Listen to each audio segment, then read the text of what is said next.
Buenas noches, ¿cómo están? Bienvenidos a una nueva edición de Medianoche. Una mujer proveniente de Italia y que se atendió en la clínica Santa María es el cuarto caso positivo de coronavirus. En Talca se monitorea a la vecina del médico, que dio positivo también. El Ministerio de Salud confirmó el cuarto caso positivo de coronavirus. Es una mujer de la región metropolitana, de 40 años y que el 29 de febrero llegó al país proveniente de Italia. Fue diagnosticada en la clínica Santa María. Según el recinto, la paciente está en buenas condiciones y derivada a su domicilio. Se suma el positivo de la doctora de la clínica alemana la tarde del miércoles, de la cual la clínica aún no ha aclarado fehacientemente si tuvo o no contacto con pacientes. Los contactos que pueda haber tenido en el ejercicio de su labor profesional son contactos que se están evaluando, que, repito, fueron en momentos en que no habían síntomas presentes. Afortunadamente esta persona llegó el día 3 y ese mismo día comenzó con sintomatología, por lo tanto prácticamente estuvo muy poco contacto. Mientras en Talca se monitorearon 7 casos sospechosos, entre ellos una niña de 11 años, poniendo en marcha el protocolo de acción. Finalmente ninguno de ellos dio positivo, pero se monitorea de cerca a una amiga y vecina de la familia del médico, quien participó en la fiesta de bienvenida del matrimonio. Es una persona que participó en una fiesta familiar. ¿Con el doctor? Con ambos, entonces estuvo con ellos y presentó sintomatología. El gobierno adelantó en un mes la puesta en marcha de la ley Senabás para los insumos del coronavirus. No se transforme en abusos. Mascarillas que valen 150.000 pesos y que a Senabás le cuestan 1.000 pesos. A través de Senabás adquirir todos estos insumos, intermediarlos a través de toda la red de farmacias, fundaciones, etcétera, y fijarles un precio. Volviendo al Maule y al matrimonio talquino que arrojaron los primeros 2 positivos, consultamos por su evolución. Queríamos ver la posibilidad de saber cómo están. Estamos todos bien, la pareja está bien, todos bien, es la única información que le puedo dar. Chile aún está en etapa 2, es decir, todos los casos son importados. Sin embargo, el sistema se prepara para el invierno con 7 millones de dosis de la vacuna de la influenza, lo que ayudará a que los virus no se topen. ¿Qué es lo que queremos? Que el 80% de la población objetivo esté vacunada contra influenza el 30 de abril. El Ministerio de Transportes también está tomando medidas, sobre todo en la higiene de los buses. Eso es básicamente sanitización de los vehículos más permanente y protección y desinfección en algunos puntos que son potencialmente más riesgoso, como las manillas, como los vidrios interiores. De dar positivo el test de la amiga y vecina de los médicos de Talca, esta podría transformarse en el primer caso de contagio al interior del país. En otras noticias, este jueves 2 carabineros fueron atacados tras incidentes ocurridos afuera del sector Plaza Tribunales de Concepción. Mientras los efectivos policiales intentaban controlar los disturbios que ocurrían afuera de tribunales, fueron atacados por los manifestantes. Recibieron objetos contundentes y piedrazos. Uno de ellos impactó a una carabinera, quien cayó al suelo, terminando con lesiones leves. Por este ataque hay 2 detenidos, un menor de 17 años y un adulto. Las cámaras de seguridad permitieron identificarlos. Y al proceder a la detención de un grupo importante de manifestantes, se produjo una situación en que 2 carabineros, una sargento primero y un cabo, fueron encerrados, ¿cierto? Fueron emboscados por un grupo que no era visible en ese momento, y se produjo una agresión por parte de estos con elementos contundentes y físicamente. Esto significó que en un momento la sargento cayó al suelo y fue protegida, ¿cierto?, en el momento por el lugar, por el cabo que lo acompañaba. Acá se vulnera, se violenta a una funcionaria de carabineros en el mes de la mujer, lo que evidentemente no se condice en ningún caso con las manifestaciones pacíficas que deben ser llamadas permanentemente por los manifestantes. Saqueos, buses quemados y ataques a comisarías preocupan a vecinos de Puente Alto. La comuna es una de las más afectadas en Santiago. 3 años que estamos en este centro comercial y lo que ya hemos vivido de octubre ha sido terrible. Hay mucha rabia, mucho dolor, mucha angustia de no saber qué va a pasar mañana, porque ayer nos fuimos de acá con el negocio cerrado, vandalizado, y a las 6:30 de la tarde vandalizaron 2 locales más. La incertidumbre que Dominique y Miguel tienen no es solo de ellos, sino que de decenas de locatarios de Puente Alto. Estas imágenes se han repetido. Los tipos rompieron este candado con Napoleón porque llegaron en auto acá y bajaron con Napoleón grande, levantaron la punta de la cortina y ahí ya entran, no les interesa si se van a cortar, no se van a cortar, rompen los vidrios, rompen todo, porque aquí lo que se llevaron tienen que haberse lo llevado todo dañado. Así quedó su local comercial, la tienda emplazada en el Strip Center Plazuela de Puente Alto, comuna donde los enfrentamientos entre manifestantes y carabineros, barricadas y destrozos no han cesado desde el 18 de octubre. Ni siquiera te puedes proyectar para el día de mañana y eso es complicado y es triste además, no saber qué hacer.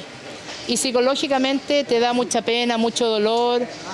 Y también yo digo, o sea, ¿por qué tengo que desistir de mi negocio, de nuestras metas, de las ganas de tener algo por 40 tipos que entran y te rompen todo? No es justo, no es justo. Uno de los locales lo saquearon totalmente, no dejaron absolutamente nada. Todos los vidrios y todos lo rompieron. Desde que comenzó marzo, en este centro comercial ya son 4 los locales saqueados y destruidos. La tarde de este miércoles no fue la excepción. En las calles barricadas, un bus del Transantiago quemado.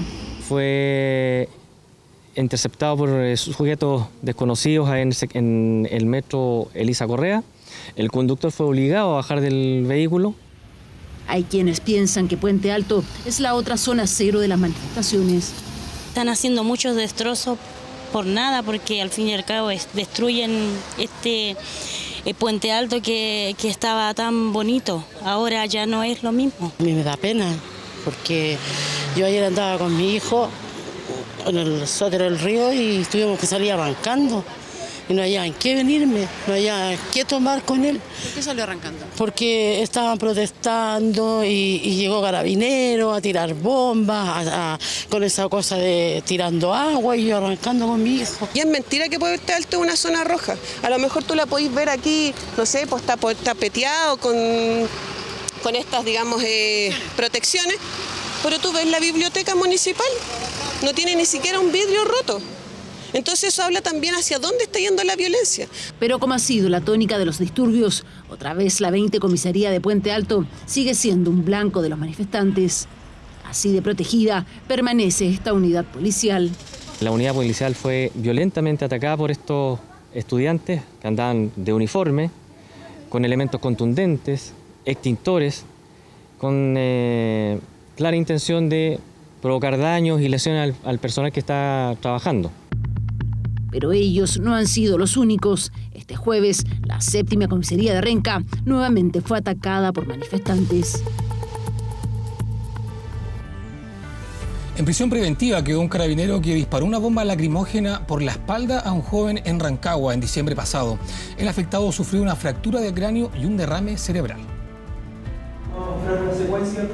Es el momento exacto en que Esteban Carter es impactado por un proyectil lacrimógeno en su cabeza, disparado a corta distancia por un funcionario de las Fuerzas Especiales de Carabineros de Rancagua. Este procede a apuntar y disparar directamente a la cabeza de la víctima, que simplemente estaba parada en el lugar de espalda y con sus manos cruzadas, es decir, no estaba realizando ninguna acción que permitiera, de acuerdo al protocolo de Carabineros, el hacer uso de la fuerza. Si nosotros disparamos un arma de fuego a 8 metros de distancia a la cabeza, es factible el poder quitarle la vida, concretamente matarla. 22 horas 52 minutos del 13 de diciembre pasado, hora del ataque.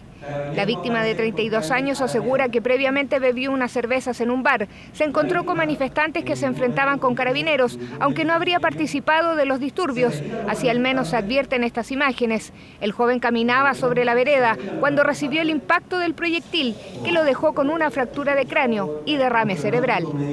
Di como un par de pasos desde la esquina caminando hacia arriba y llegó y me disparó directamente en la cabeza. Mi memoria está pésima, tengo una parte del cerebro muerta, esa no va a renacer nunca más. Me dijeron que el resto de mi cerebro va a aprender a hacer lo que hacía eso. Hasta el momento los antecedentes que teníamos nosotros no se encontraban todavía responsabilidades administrativas, pero con estos nuevos antecedentes que seguramente vamos a tratar de acceder lo más rápido posible. Seguramente vamos a tener que adoptar otro tipo de decisiones. El tribunal consideró que el sargento primero imputado como autor de homicidio frustrado, a quien se le prohibió mostrar el rostro y entregar su identidad, es un peligro para la seguridad de la sociedad y decretó la prisión preventiva a petición de la Fiscalía. La defensa, que no comparte los argumentos del Ministerio Público, se opuso sin éxito. La víctima se encontraba en el lugar de las manifestaciones y la única acción que realizó, como todos pudimos ver el día de hoy, fue en un momento aplaudir. Pero en el momento exacto de la acción desplegada por el imputado, es decir, por el sargento investigado en esta causa, la víctima estaba de espalda, caminando y con sus brazos cruzados. Desde un comienzo estaba dentro de la turba que agredió Carabineros y evidentemente Carabineros, al momento de repeler o tratar de disuadir el accionar de estas personas, no puede discernir en un instante o en una fracción de segundos a qué persona atacar específicamente y a qué otra persona no. Para nosotros existiría una situación de culpabilidad, una situación de negligencia, y bajo ningún punto de vista nosotros estimamos que concurren los presupuestos de la existencia del dolo en este caso. La defensa del imputado, quien arriesga entre 5 y 10 años de presidio, estudiará apelar la resolución, mientras el sargento primero cumplirá la prisión preventiva no en la cárcel, sino que en la tercera comisaría de Rancagua, por los 90 días que se decretaron para el cierre de la investigación. Y en otras noticias, este jueves se materializó la audiencia en que se presentó el requerimiento de Francia para la extradición del chileno Nicolás Cepeda. Para ese país es responsable de la desaparición y homicidio de su novia japonesa, Narumi Kurosaki.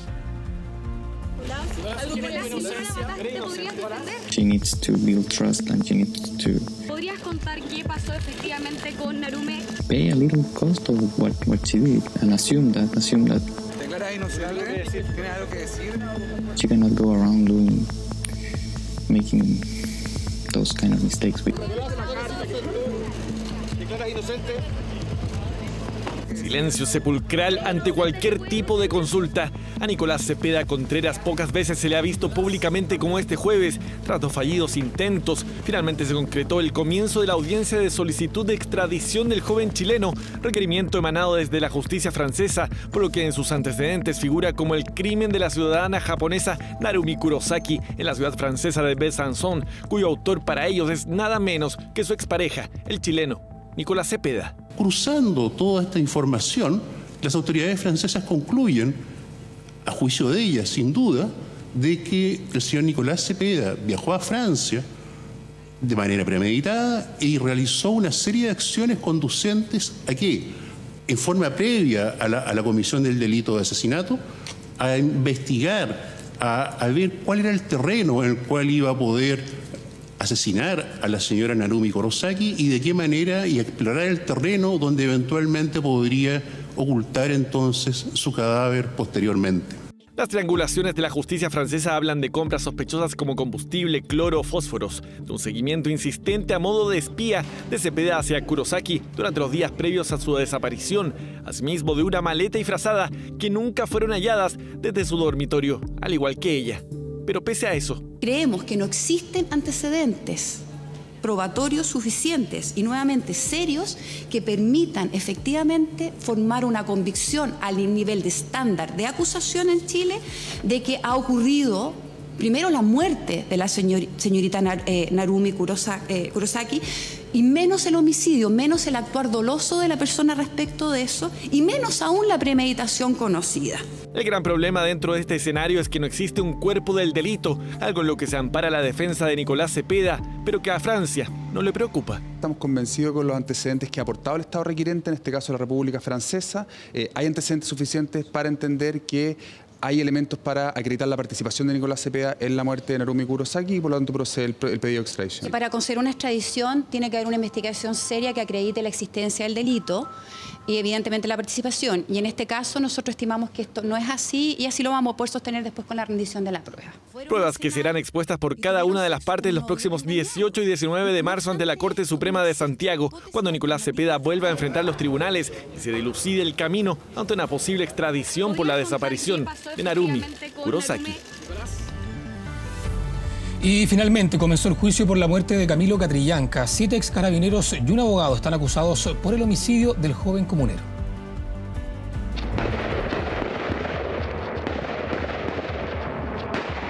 ¿Ustedes recibieron algún disparo? No. ¿Ustedes disparan primero? Sí. ¿Cuántos disparos hizo usted? Yo realicé el primer disparo.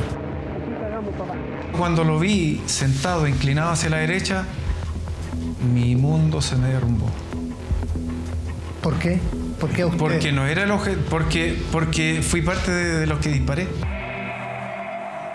Es parte del testimonio de quien hoy es indicado como el presunto responsable. En imágenes, la entrevista realizada por TVN a Carlos Alarcón Molina, ex sargento acusado de ser el autor del disparo que terminó con la vida de Camilo Catrillanca. Operativo que sembró un manto de dudas luego de que los propios involucrados confirmaran que mintieron. Yo le decía, yo estoy asumiendo mi responsabilidad de haber disparado en dirección al tractor. Ahí entró mi jefe directo, mi mayor Valdivieso, el cual me dice, oye, weón, digan lo que se le está manifestando que diga. Declaración que marcó el inicio del juicio oral en contra de 7 ex carabineros y un abogado, y es que sus dichos por resolución del tribunal servirán pronto como medio de prueba. La importancia que quiere darle el Ministerio Público es básicamente asimilarla a una especie de declaración. No se puede asimilar una entrevista en ningún caso a una renuncia al derecho a guardar silencio.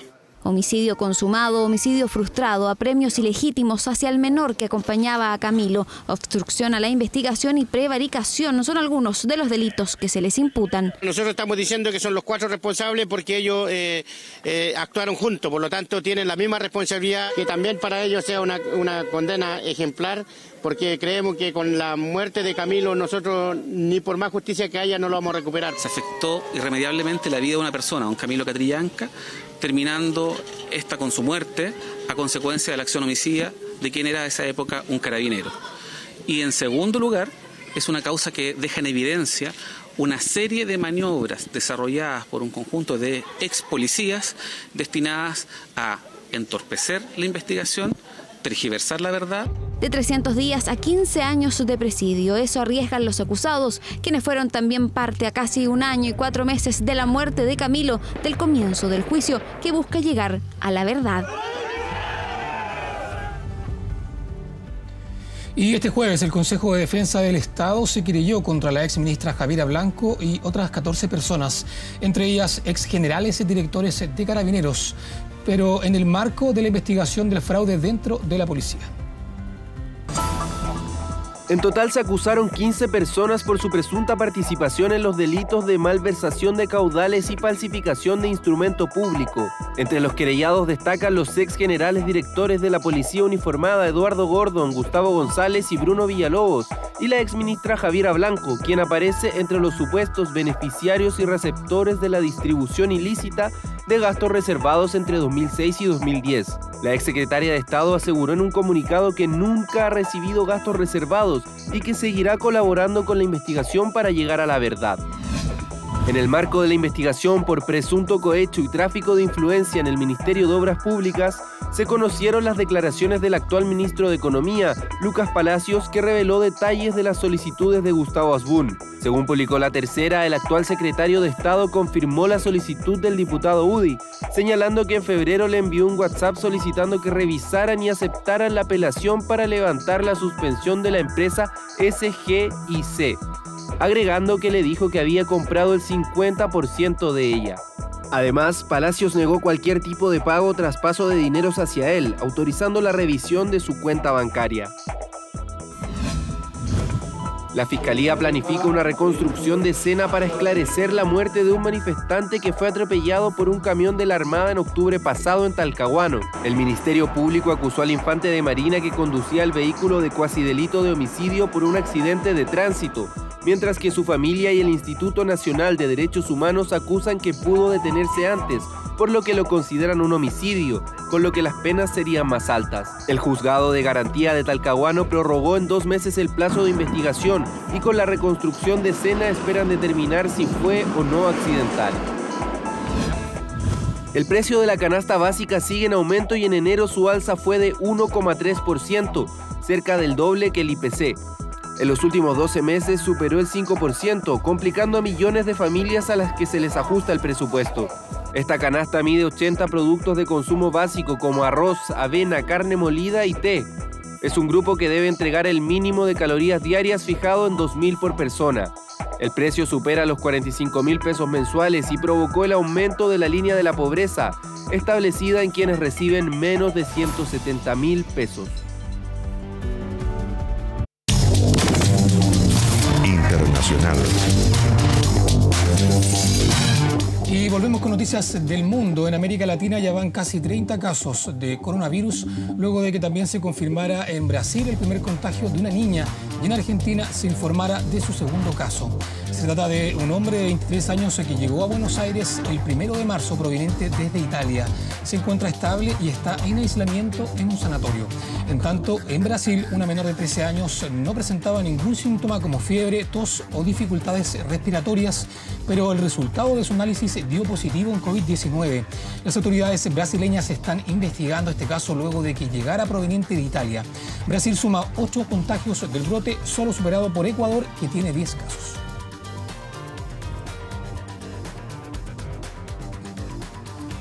El gobierno de Brasil comenzó a retirar a algunos de sus diplomáticos desde Venezuela, pero aún mantiene la embajada y el consulado abiertos en el país vecino. El gobierno de Jair Bolsonaro hizo retiro de 4 diplomáticos y 11 funcionarios y a la vez notificó al gobierno venezolano que retire a sus representantes del territorio brasileño. La decisión fue firmada por el ministro de Relaciones Exteriores, Ernesto Araujo. Aún evalúan la asistencia consular para los ciudadanos brasileños que siguen en Venezuela. 10.000 brasileños residen en el territorio venezolano y dependen de este servicio para emitir los documentos de identidad. Desde el lado de Venezuela, también han retirado a algunos de sus funcionarios desde la sede diplomática en Brasilia. Rusia y Turquía alcanzaron una nueva tregua para frenar los combates en Siria en medio de una escalada que ha aumentado la crisis de refugiados. El presidente ruso Vladimir Putin y su homólogo turco Recep Tayyip Erdogan acordaron un alto al fuego en la provincia siria de Idlib, en donde se han registrado los combates que han causado la muerte de al menos 50 soldados turcos en las últimas semanas. El acuerdo llegó luego de las imágenes que se hicieron virales de una pelea a puños en el Parlamento de Turquía durante la tensa discusión sobre la participación militar del país en Siria. El enfrentamiento comenzó durante el discurso de un diputado de la oposición que poco antes había llamado a Erdogan de infame, innoble, bajo y traicionero.